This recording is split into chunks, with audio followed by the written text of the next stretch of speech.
Obama travels to Saudi Arabia this week, and there was a fascinating story in the New York Times yesterday that top Saudi officials have said that they are prepared to sell off hundreds of billions of dollars in Russia in their assets that they have here in the United States if Congress goes ahead and passes a law that basically says that Saudi officials, the Saudi government, could be liable in any suits involving 9/11 and the role they might have played in 9/11. Your thoughts about that? Well, it's dangerous for the United States, frankly, to go into so much debt where we're borrowing money, and we're printing these treasury bills, borrowing money, obviously a huge amount of money from China, but obviously Saudi Arabia, $750 million isn't a drop in the bucket. It's on $750 million.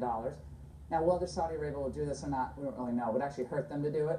However, the more interesting thing about all of this is what's come out of those redacted 28 pages from the 9/11 Commission when we find out for sure that in San Diego, 2 of the 9/11 hijackers were facilitated out of the Saudi embassy. There's a flurry of phone calls. That information has been leaked out of that report.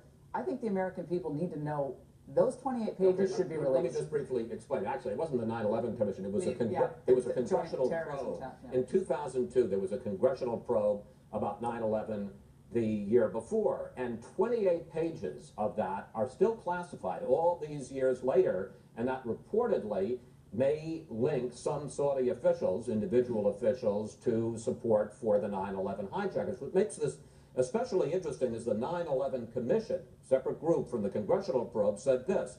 It found, quote, no evidence that the Saudi government as an institution or senior Saudi officials individually funded the organization, meaning Al-Qaeda.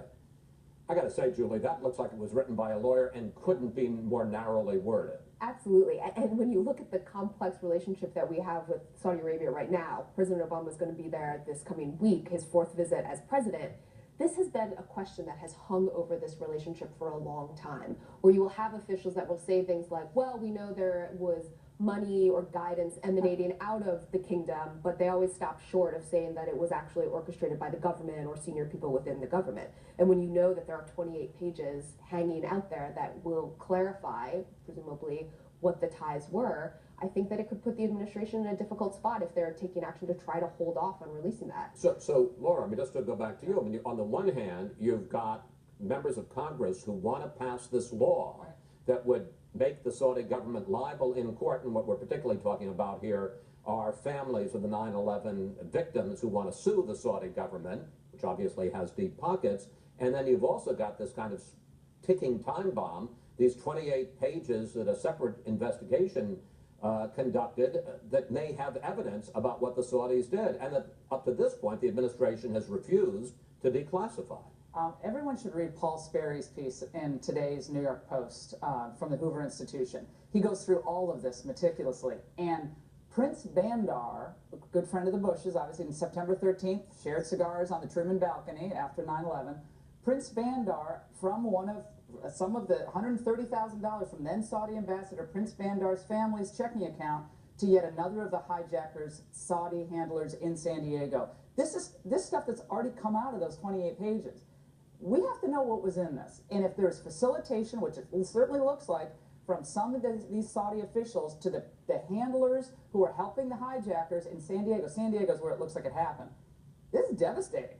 And why were we in such a rush to get these people out of the United States after 9/11? That's all in this piece. People should read it. It's complicated, but it's worth reading, because if we're engaged in this cover-up, then this goes back many years. George, we have less than a minute left. Your thoughts about the Saudi role in 9/11 and what? Because it's a complicated issue. What should the U.S. do? What should the administration do? Well, the United States should release this information as the 9/11 Commission unanimously requested that they be released. When the investigations into 9/11 began, the primary question was it just a weird coincidence that 15 of 19 hijackers were from Saudi Arabia? The answer is of course not. First, by funding Wahhabism, the radical Islamic doctrine, and by, it's now clear, probably out of the Los Angeles Saudi consulate, they were helping these hijackers.